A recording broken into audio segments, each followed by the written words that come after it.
Good morning, everybody. Good morning, Grace. Good morning and good morning, everyone. Isn't this exciting? Can you believe it's the end of 2021 today? Yeah, pretty cool, huh?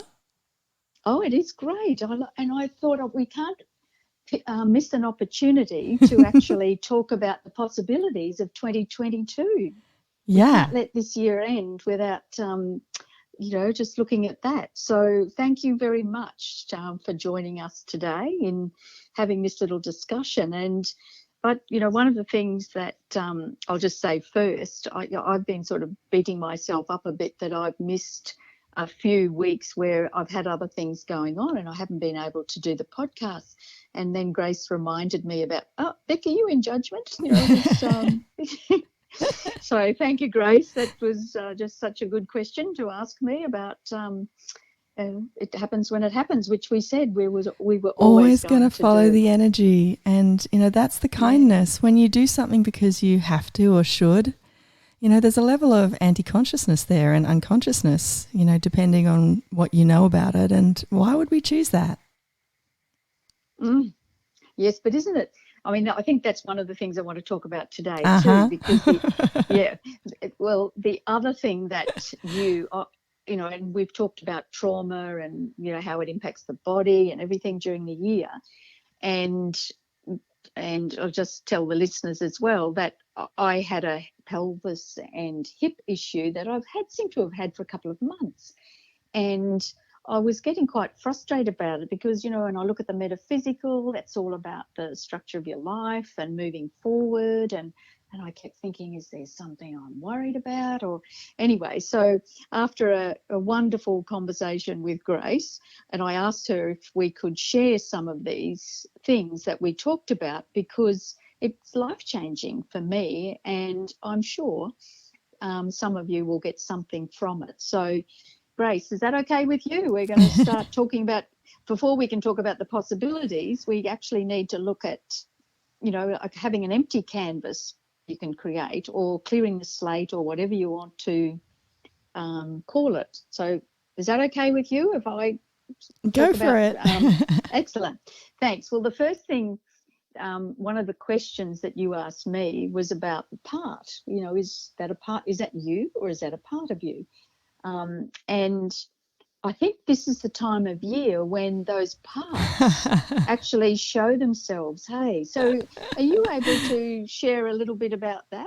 Like what are the things that show up for us that, don't work for us? Yeah, look, I think any time that you've had experienced any form of trauma, you're going to have dissociative parts. And really, parts are just personalities.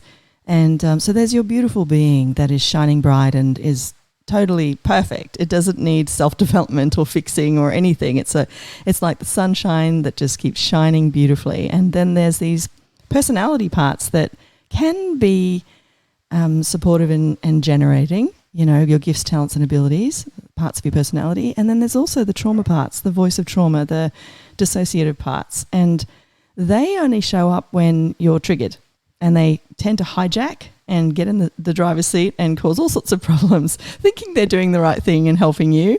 But they end up separating you from your awareness and you contributing and you being received, and it's not their intention at all. And so things like, holidays or any kind of stress factors, you'll get, I would normally swear, but but I call them the cluster F parties. You just get these clusters of personalities that are dissociative, all having a bit of a party, and you're just, in the back seat or, out of the car, not able to even pull yourself back and regain, that level of awareness again and connection to your being. So yeah, Christmas, you're going to get all of that happening, definitely. And I didn't understand this until you said it to me, but it's really when those thoughts, feelings and emotions show up that they're actually the personalities, Yeah. because we start to go into judgment about whether we're a good mother or a whatever. Ex- Can you say some more about that? exactly. Yeah. So, what I realize is that personalities are all the thoughts, feelings and emotions. So they're your resistance, reaction, defending for and against, anything you sort of get heated up about or just react to in any way. is a personality. It's a personality part, and some of them are wounded. And for example, I've got a very wounded part that doesn't trust people easily, and so when anything shows up, like I had a beautiful husband and wife offer for me to come over to their home, and it was the most beautiful offer, and they are truly dolphins in my life. They are amazing people. And because there was this great love on offer, and love, not the love that, gets twisted, that true kind of spacious, you can show up, you can be anything you want to be, and we adore you, and it reminded me of that meme where there's a woman with a dolphin coming up to her and she's swimming in the opposite direction, terrified, thinking it's a shark. And so I have this part that hops in the driver's seat whenever there is that sort of beautiful communion on offer that goes, whoa, no, you know what happened last time when you got, so, and it's doing its job. However, if you allow it to keep doing its job by hijacking you, then you're never going to be loved. You're never going to be able to be received, to contribute. And so it's a really beautiful thing if you can look at what are your parts that are dissociative? Where do you tend to get reactive or in resistance? And what if you started to see it as a separate part of you? And what I mean by separate is there's your being and then there's your personality. So of course, it's with you, it's part of you. But when you get hijacked by parts, that's when you lose that ability to really, truly enjoy life and have true choice.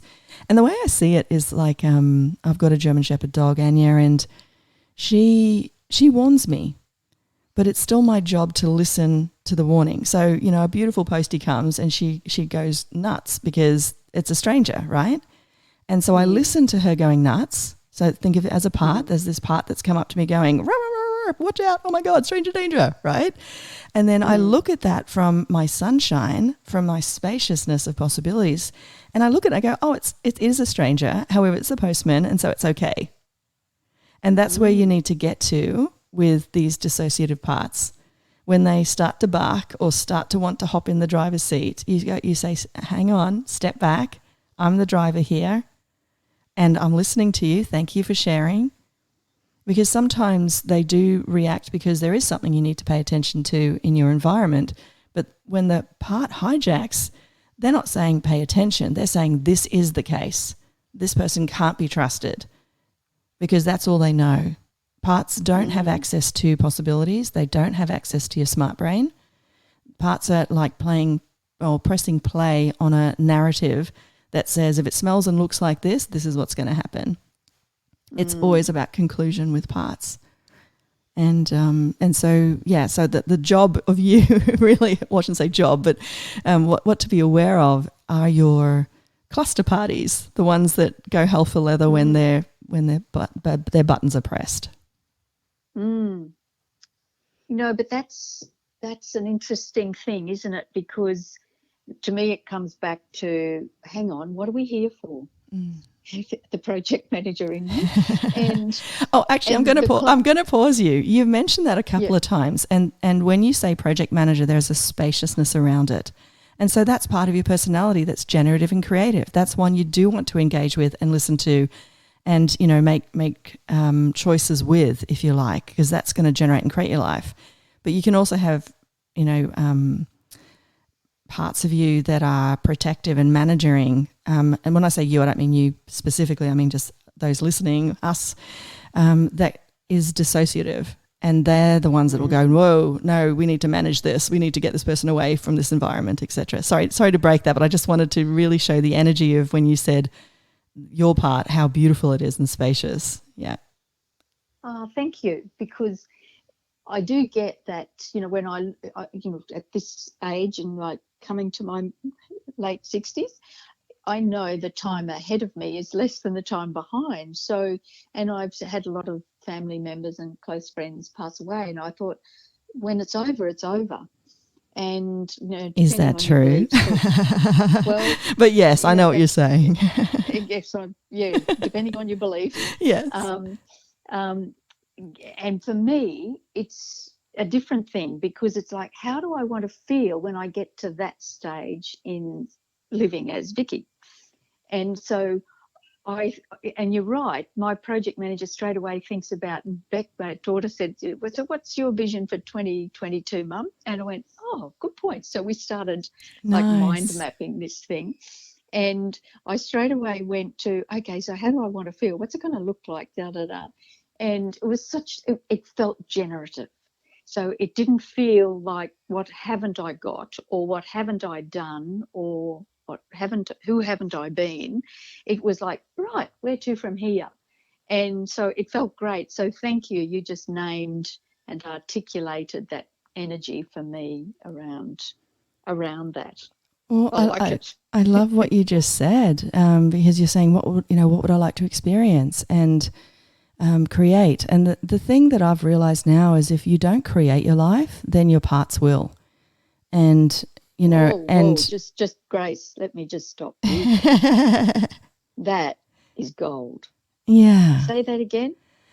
So I realized just a few months back, if I don't create my life from the sunshine, from the being that I be, then my parts are going to create it for me. And when I talk about that, I mean the dissociative parts, the fearful parts, the ones that, want to put a cap on my ability to contribute, the ones that are, getting fearful rather than excited, the ones that are, wanting to have that small, safe, secure, supported life that is so dynamically controlled, so everything's safe, versus actually jumping in and swimming in the field of infinite possibilities and the joyousness and excitement and, just the beauty that is there. Oh, that sounds delicious. Yeah. And you just mentioned excitement. Yeah. Something else I remember saying to you when I was struggling with something at just a few weeks ago, and I said, I think it's something around fear. And you said, well, is it fear or is it excitement? Yeah. So it's the same thing as far as your body's concerned. So, Whoa, what do you mean? Well, how your physiology, how your body reacts to fear and how your body reacts to excitement are exactly the same. And, when I first learned about this was one of my first relationships, decent relationships, long-term ones. I had a connection with the Institute of Sports. And so I got to speak with these amazing coaches that coach our Olympians. And what they said to me is that they realize that the fear and excitement, it's usually misidentified, and that it's actually excitement so that, in other words, the athletes are excited to run, they're excited to participate, but the body it could easily be seen as fear. And so what they do is they, with biofeedback machines especially, they train you to realize, when I have this jitteriness, let's use this as an energy to, get off the starting line, or whatever it is, that they did in their sports, and to use it as an actual energy source. And it's actually very generative, and excitement has that kind of combustion to it. Whereas when they start to come in initially as athletes, they have to deal with this fear. And as soon as they realize, oh, no, not fear, excitement. And of course, sometimes when you ask the question, is it fear? You might get a yes. And then that's when you need, the psychology side of, the sports psychologists, for that side of things. But generally speaking, they say in the high 90s, it's excitement of their sport, and excitement of the game, and excitement of the crowd, and excitement of, being there for their country, etc. So that's interesting too, because when we talked recently, you mentioned about the parts and the personality and stuff, but you also said about, well, is that your inner critic? Oh, yeah. Now, is that different from yes. parts? Way different. Okay, so when I talk about parts, whether they're dissociative or parts that are generative and creative, like your gifts, talents, and abilities, they're you. They're aspects of your personality. What the IC is a total fabrication, And it's been created, the way I describe it, it's letting a stranger who's a psychopath into your house. So the inner critic is mean. There is nothing generative or creative or kind about it. And it's usually formed from years or lifetimes of abuse or indoctrination or massive judgment. It can come from an abusive partner, for example, that just continually berates you. And so when you're free of that, whether you're free of that through death or free of that through leaving a partner or, whatever it is, you will recreate the trauma because that's your new normal. When you've been used to, it's like my sister who rescued a laboratory bunny back in the days when that happened, and because it was going to get killed, and she brought it home, and this is before it was illegal, and we have beautiful country home in Melbourne, and she opened up the door, and this bunny just stayed in the cage, and she's like, "What's going on?" And she thought it might be fearful, so she just sort of sat there, and it just didn't come out, and so then she thought, okay, let me just lift it out, so a couple of paws are outside, and nope, didn't move, and then she put it a bit further out, so all the paws, were on the ground. No, it didn't move, and then it hit her that this bunny can't jump. It's been in such a small cage that even though now it's not in a cage, it doesn't know it can move around. It doesn't know it can walk or move beyond its cage. And we've heard different analogies of elephants who have the tiny little wire when they're little holding them, and then, when they're big, they just realize that they can't move. Of course, it's a lie. So the inner critic is a way that we tether to it so we can never, ever be the greatness of who we be. And it's a horrible recreation of abuse that we perpetrate on ourselves. And another thing that it can be as well, and it's not and or, if you're with someone with domestic violence, a lot of people will try to take the abuse out of their body, or the meanness or the aggression or the anger, and they'll put it into their body. And so as a way for the body to cope with that level of intensity and anger, the inner critic will be created. So you end up having like another abusive partner in your personality, formed from you sucking all that energy into that, if that makes sense. Because the brain is amazing how it copes with trauma, how it just puts things in little boxes. So that's why people often say that it happens. It's like when you do choose say a partner, and then it's like, well, okay, you recognize that, but then you'll end up with a similar partner or a similar situation, but it might look different. Same dog, it's a slight upgrade of the model, but it's not. Because it's your parts that are choosing the partner, and this is where I'm saying, if you don't create your life, your parts will. And if your part goes, this is the only kind of guy or girl I can be with, well, that's what's going to happen, because you're not creating and generating your life. Your parts are. Wow. I do actually get that, and I think it happens more as we get older, because our bodies become not quite, it's what happens physiologically,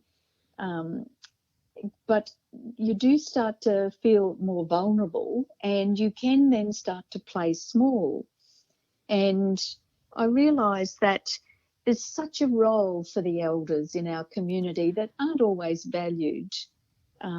And so it's important for those of us, as we do, for all of us, hopefully we're all going to make it to old age, but we know that's not always possible. But there's always a role, isn't there, in that showing that what else is possible, rather than going into that judgment of, oh, well, when you get old, you can't do A, B, C or whatever. Yeah, and of course that is thinking, so that is letting you know it's a part. And it's natural that you'll have parts that are have been indoctrinated by society that says, when you get a certain age, this is what happens, and so that part's just on autopilot. And again, it'll be creating your body and life, because the thing about parts, they can actually dominate organs, for example. And this is where, when in a more dramatic sense, when the trauma is so bad that the disassociation becomes DID, dissociative identity disorder.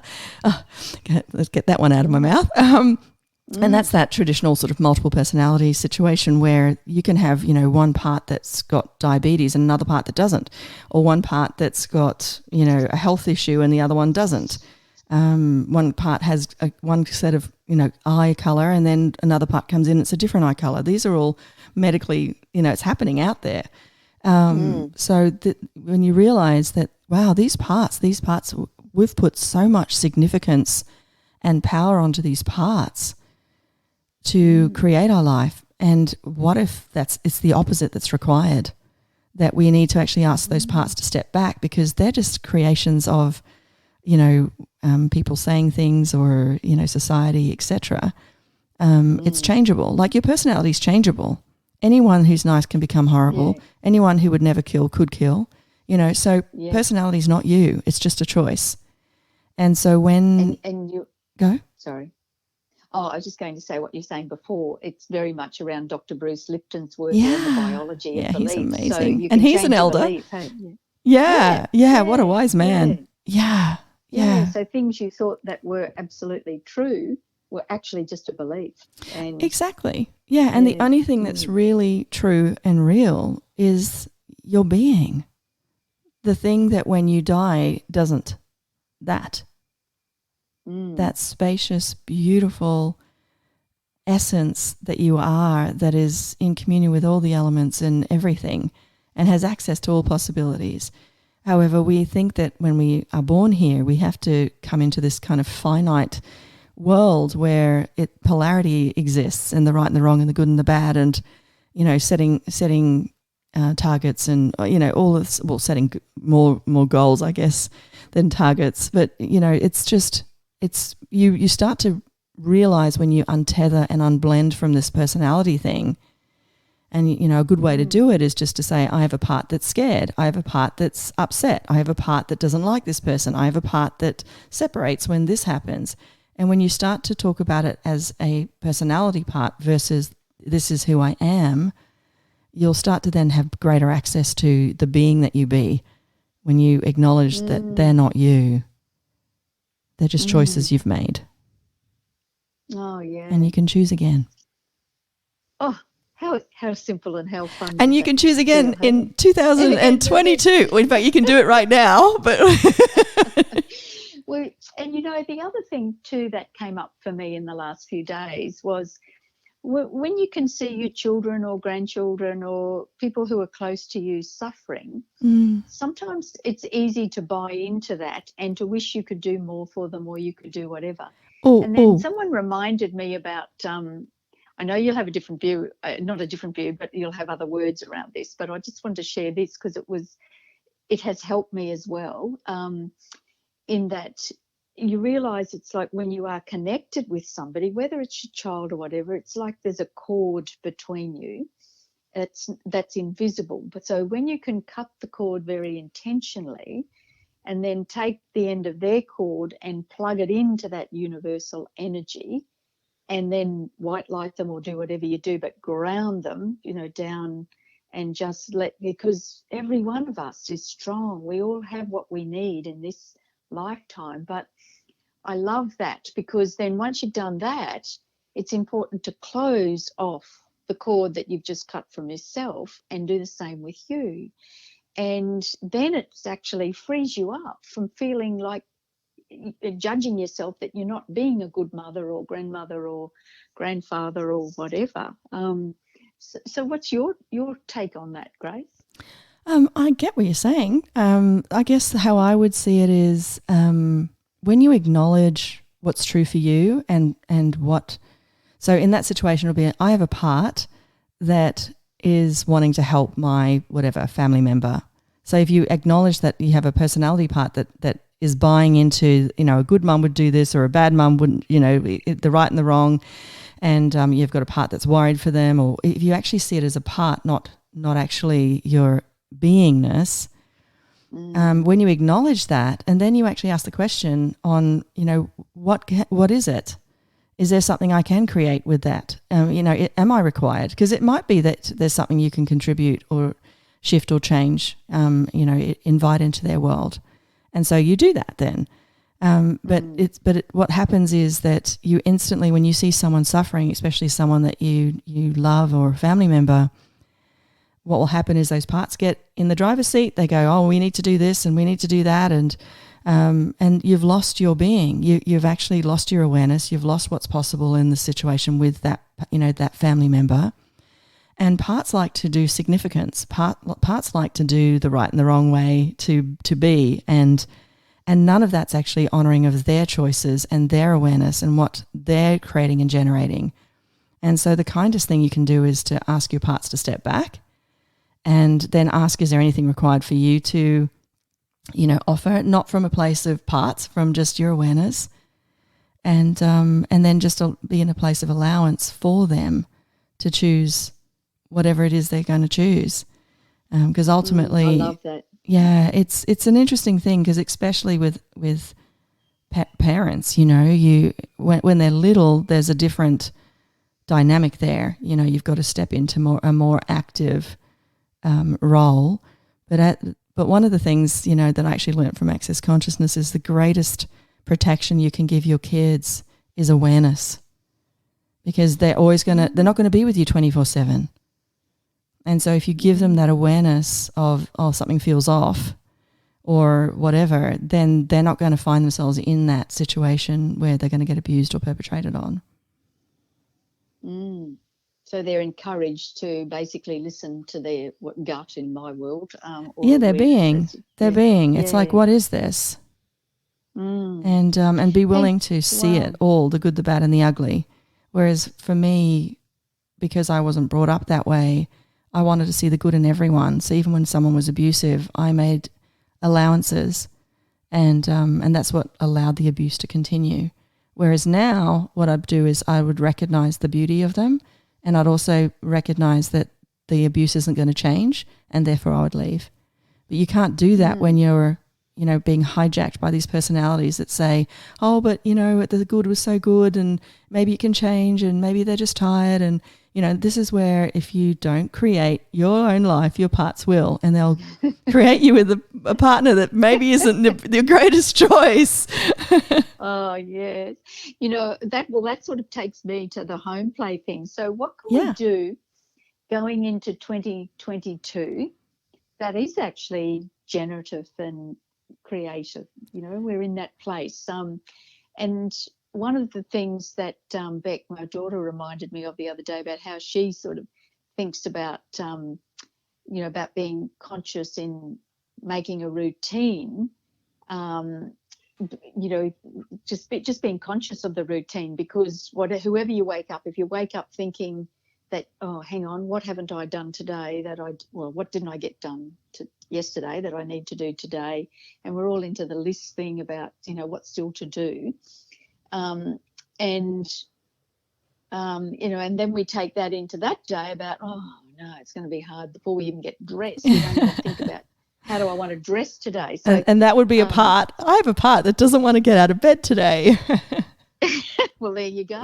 Yeah. See, yes. Yeah, but you also said something about, when I said making a routine. I was just going to say that one of the things that works for me is it's super important to have an awareness of what you'd like to generate and create. So if you're a list writer or a structure person, and that works for you and it's generative, fantastic. And also if the word routine doesn't have a heaviness or put you into judgment, great, use that word. However, for me, target is probably the word that I would choose now. And targets don't put you into judgments. Whereas if you sort of have, this is my routine, I get up at this time and I do this. And then, of course, if you don't get up at that time or if you don't do something on the list, it puts you into the wrongness of you. And also it puts you into the rightness of you if you do it. And so anything that's polarity is keeping you in personality and rather than what's possible. So I would just say, what's your target? And if your target is to get up in the morning and have a shower and go shopping and you do that, great. But if your target is get up in the morning and do shopping and you get up in the morning, but before you get to go shopping, something else happens that is so generative and creative that, you just want to say yes to, you can say yes to it because you're not wrong for not going shopping and you're not right for choosing the other thing. It's just like, I had a target to go shopping, but this has actually shown up and this is matching the energy of the future I know is possible. And so I'm going to say yes to that. Wow, it's such a good reminder about being present in every moment, isn't it? Yeah, I've got a friend who's a pilot, and he keeps on saying to me, and I love it. The amount of times that a aircraft is off target. Well, actually, I don't have to tell you that because your beautiful husband was a Navy pilot. But they spend so much time correcting. And really, this is where our parts get in the way, or our inner critic that goes, oh, God, you're hopeless. You're not even heading there. You're useless or whatever it is. But really, a plane every 10 seconds it's less than that, actually. It's literally every moment it's self-correcting and it gets to its destination. And so it's okay to, make mistakes. There's no such thing as mistakes. There's just, I chose this. What did it create? Hey, not my best choice. All right, choose again. And it's just this beautiful way of heading in the direction of the future you know is possible, which is an energy, not an outcome. Because again, if your parts are choosing a future, it'll go, this is what my future looks like. Whereas if you're creating your future from an energetics, then you're always going to actually, for me, it's like that deliciousness of the universe communing with you to get to where you know is possible. And that's miraculous creation. Well, it is, but often we're caught up in that thing of judgment around what society thinks is, the definition of success, etc. So when we can get out of that, you straight away feel the energy change, can't you?